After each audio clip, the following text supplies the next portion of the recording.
Disclaimer. दोस्तों, ये कहानी केवल एक काल्पनिक रचना है। ये केवल लेखक के द्वारा रची गई यह एक कहानी है। इसका वास्तविक जीवन से कोई भी संबंध नहीं है। कृपया आप कहानियों को केवल मनोरंजन की दृष्टि से ही सुने, और साथ ही अगर आप इस चैनल नॉवल स्टोरी 2.6 पर पहली बार आए हैं तो चैनल को सब्सक्राइब और वीडियो को भर भर लाइक करना ना भूलें। धन्यवाद। एपिसोड 21। अगले दिन की सुबह अभी शुरू ही हुआ था कि अनन्या जल्दी जल्दी रेडी होकर ऑफिस के लिए जल्दबाजी में निकली थी। उसने आज भी नाश्ता नहीं किया था, जिस वजह से उसकी माँ को अब उसकी चिंता होने लगी थी। लेकिन इसमें वो कुछ नहीं कर सकती थी, क्योंकि उन्हें पता था कि अनन्या अपने काम को लेकर बहुत पजेसिव है और ऐसे में वो उसे लेकर कोई लापरवाही नहीं करेगी। दूसरी तरफ आरजे इंडस्ट्रीज। अनन्या कैब से बाहर निकली और कंपनी के अंदर एंटर हुई और अपने केबिन में चली गई। तभी उसकी सीईओ ऑफिस से उसके लिए बुलावा आ चुका था। खैर, अब बेचारी कर क्या सकती थी। वो अपनी जगह से उठी और बिना नॉक किए रियांश के केबिन में घुस गई। लेकिन अंदर जाते ही वो एक जगह जम सी गई थी। सामने का नज़ारा देख उसके कदम अपने आप पीछे होने लगे। अनन्या बिना वक्त गवाए सॉरी बोलकर केबिन से बाहर की तरफ निकल पड़ी। तो सामने का नज़ारा इस वक्त कुछ ऐसा था कि रियांश के नीचे सुमन दबी हुई थी। तो टोटल वहाँ का हाल कुछ यूँ था कि अगर कोई भी उन्हें देखता तो गलत ही समझता। खैर, रियांश जिसे सुमन ने जानबूझकर अपने ऊपर गिराया था, इससे पहले कि रियांश खुद को संभाल कर वहां से उठता, अचानक से अनन्या बिना नॉक किए अंदर आ गई और वो बिना वक्त गवाए वहां से चली भी गई। उसके जाते ही रियांश झटके से उठा और अपनी ठंडी आंखों से सुमन को देखने लगा। उसे देखकर सुमन की रूह तक कांप गई। केबिन का माहौल बहुत खतरनाक हो चुका था। एकदम से सुमन को वहां का टेम्परेचर गिरता हुआ महसूस हुआ। वो कांप रही थी। तभी रियांश ने गुस्से में उसकी गर्दन पकड़ ली। मैंने तुमसे पहले भी कहा था और अब भी कह रहा हूँ, तुम मुझसे जितना दूर रहोगी तुम्हारे लिए उतना ही अच्छा होगा। अगर अगली बार मेरे साथ ऐसा बेहुदा हरकत करने की कोशिश की तो तुम्हारे घरवालों को तुम्हारी लाश भी नसीब नहीं होगी, समझी? अब इससे पहले कि मैं अपना आपा खो दूँ, निकलो यहाँ से, गेट आउट। रियांश ने झटके से सुमन का गला छोड़ा और चिल्लाते हुए बोला, जिसे सुनकर सुमन एक बार और कांप गई। रियांश के छोड़ते ही नीचे बैठ गई थी। उसकी सांसें जैसे रुकने ही वाली थी। अगर रियांश कुछ देर और उसे दबाता तो इस केबिन से उसकी लाश ही निकलती। दूसरी तरफ टेरेस पर अनन्या टेरेस पर ही खड़ी नीचे आती जाती हुई गाड़ियों को देख रही थी। इस वक्त उसके सामने केबिन का नज़ारा घूम रहा था, जिसे वो जितना इग्नोर करने की कोशिश करती उतना ही वो उसके सामने किसी मूवी की रील की तरह चल रहा था, जिससे फ्रस्ट्रेट होकर अनन्या ने एक गुस्सा दीवार पर दे मारा। उसके आंखों से लगातार आंसू निकल रहे थे। वो रो रही थी, लेकिन क्यों?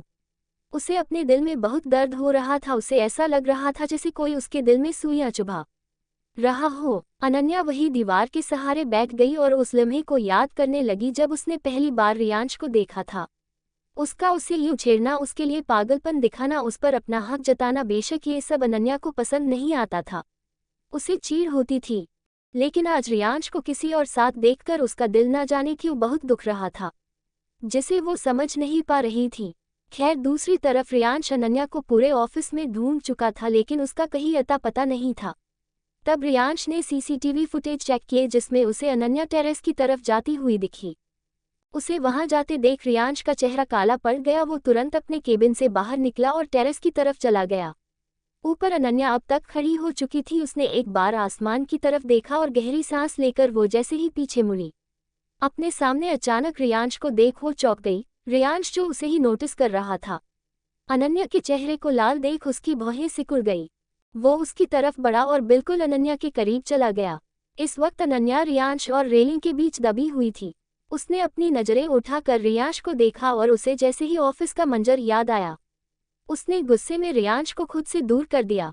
रियांश जो इसके लिए बिल्कुल भी तैयार नहीं था, वो अनन्या के धक्के से कुछ कदम पीछे चला गया। आपका सही है, एक तरफ मेरे पीछे पड़े हुए हैं और दूसरी तरफ मेरी ही बहन के साथ आपका रोमांस चल रहा था। अगर पहले से ही आपकी प्रेमिका है तो मेरे पीछे पड़ने की क्या वजह है? या फिर ये सब करने के लिए आपकी उस सो कॉल्ड गर्लफ्रेंड ने कहा है? दूर रहिए मुझसे, मुझे आपसे कोई मतलब नहीं है। स्टे अवे फ्रॉम मी, वरना मुझसे बुरा कोई नहीं होगा, अनन्या ने गुस्से में रियांश को उंगली दिखाते हुए कहा। इस बीच उसकी आंखें बिल्कुल खाली थी। वो अपने जज्बातों को काबू करने की कोशिश कर रही थी। उसका मन कर रहा था कि वो चीख चीख कर रोए। वो कैसे भूल सकती थी सुमन को पागल है रियांश के लिए। उसने ये पहले क्यों नहीं सोचा कि ये सब उसे फंसाने की एक साजिश भी हो सकती है। रियांश जो अब तक शांत खड़ा अनन्या की बातें सुन रहा था, जब उसने उसे शांत होते हुए देखा तो वो आगे बढ़कर एक बार फिर उसे अपने बाहों में जकड़ लिया, जिसे महसूस करते ही अनन्या उसके बाहों में छटपटाने लगी। वो खुद को छुड़ाने की पूरी कोशिश कर रही थी, लेकिन अफसोस वो रियांश के चट्टान जैसे शरीर को हिला तक नहीं पाए। जिस थक कर वो शांत होकर रियांश को घूरने लगी, जैसे अपनी आंखों के तपिश से ही उसे भस्म कर देगी। जान, अब अगर तुमने बोल लिया हो तो क्या मैं भी कुछ बोल लूं? अगर तुम्हारी परमिशन हो तो। रियांश अनन्या पर अपनी पकड़ और तेज कर उसके कानों में अपनी गर्म सांसें छोड़ते हुए बोला। उसकी बात सुनकर अनन्या ने गुस्से में अपना चेहरा दूसरी तरफ कर लिया, जिसे रियांश ने पकड़कर अपनी तरफ किया और उसकी आंखों में देखने लगा जैसे वो उसे पढ़ने की कोशिश कर रहा हो। जान, पहली बात तो ये कि तुम बिना सोचे समझे किसी भी नतीजे तक नहीं पहुंच सकती हो, और दूसरी बात ये कि तुम्हारी वो सो कॉल्ड बहन मेरे पीछे नहा धोकर पड़ी हुई है। एक ही घर में रहकर तुम्हें इतना भी नहीं पता। चू चू चू। सो बैठ जान, अगर यकीन ना हो तो मैं तुम्हें कैमरा की फोटोज भी दिखा सकता हूँ। रियांश अनन्या का मजाक उड़ाते हुए उसकी गालों पर पिंच करते हुए बोला, जिसे सुनकर अनन्या ने गुस्से में अपनी नाक सिकुड़ ली। अनन्या को पता था कि अब रियांश को एक मौका मिल चुका है इसका मजाक उड़ाने का, और ये मौका वो कभी नहीं जाने देगा। वो कैसे भी करके अब वहां से निकलना चाहती थी, लेकिन रियांश उसे छोड़ने को तैयार नहीं था। Episode 22। Mumbai city hospital. Hospital के अंदर बेड पर एक लड़की लेटी हुई थी। उसके शरीर पर जगह जगह चोटों के निशान मौजूद थे। वो अपनी सुनी आंखों से ऊपर सीलिंग को घूरे जा रही थी। उसे देखकर ऐसा लग रहा था जैसे अब उसके दिल में जीने की इच्छा ही ना बची हो।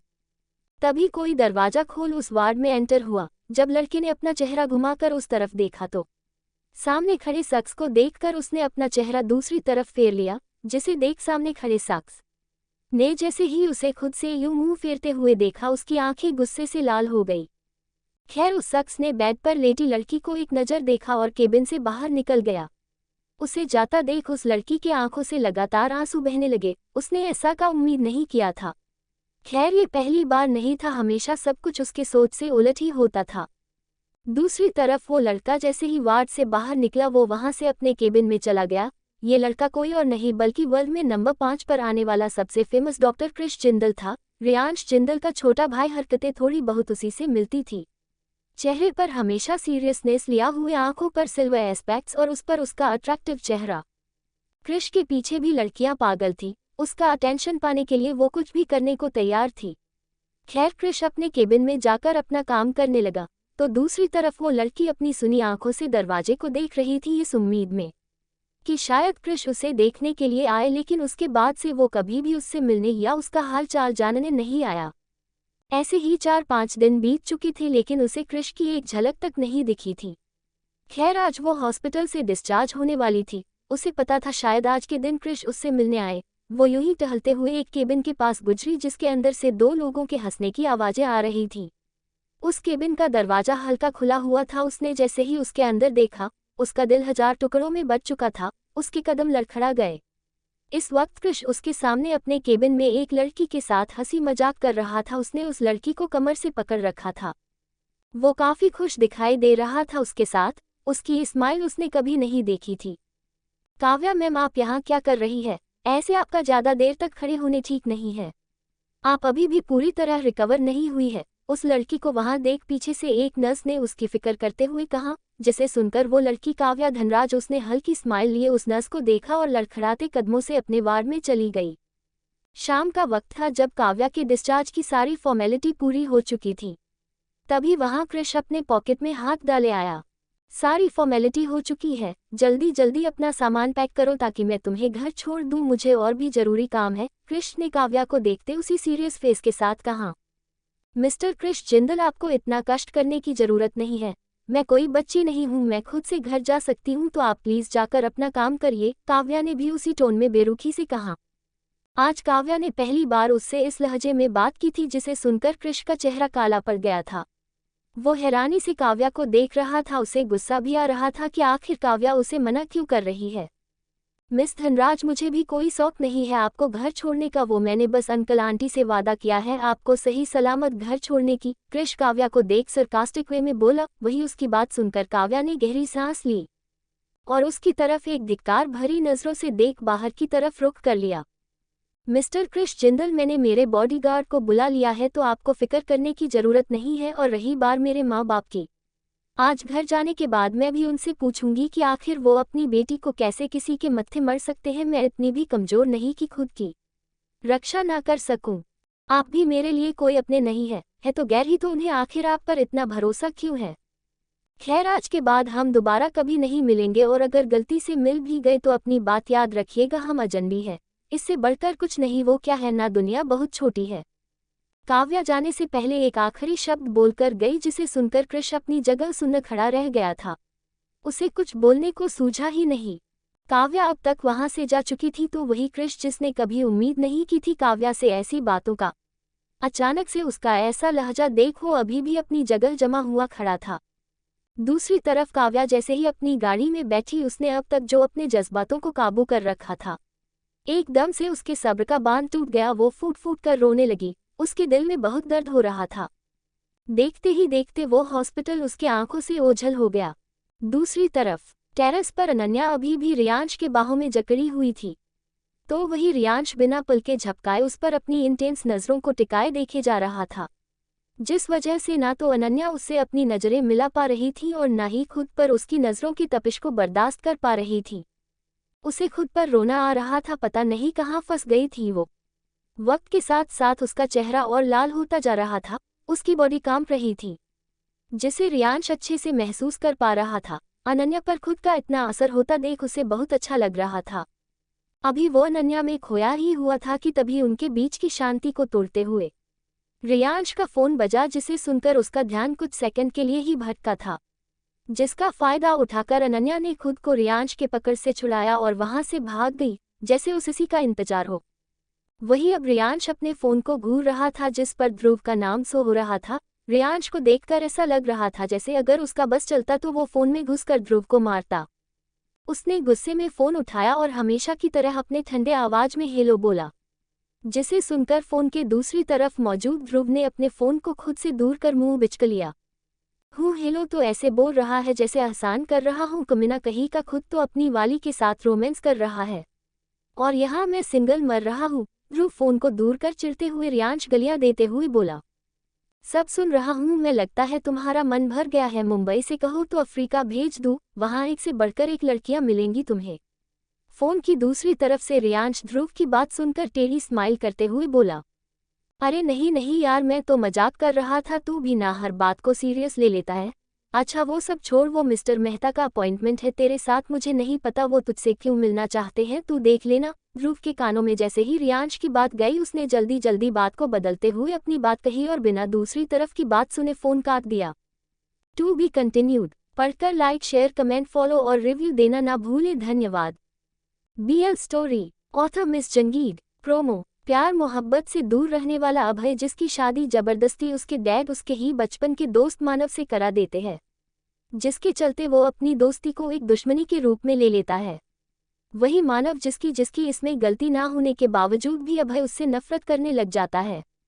जहां अभय मानव को रात दिन टॉर्चर करने लग जाता है, वही मानव भी बिना किसी को बताए अभय के जुल्मों को सहता रहता है। लेकिन क्या होगा जब अचानक ही मानव को अपनी जानलेवा बीमारी का पता चलेगा?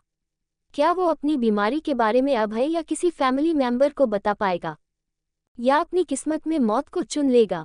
जहां अभय एक ऐसा लड़का है जिसे किसी के दर्द से फर्क नहीं पड़ता है, वही मानव जो किसी को दर्द में नहीं देख सकता है। क्या अलग सोच रखने वाले लोग अपनी जिंदगी में आगे बढ़ पाएंगे या इनका सफर बीच में ही रुक जाएगा? आज के लिए बस इतना ही। कैसा लगा आज का एपिसोड कमेंट बॉक्स में जरूर बताना और हमारे चैनल नॉवल स्टोरी 2.6 को ऐसे ही सपोर्ट करते रहिएगा। धन्यवाद।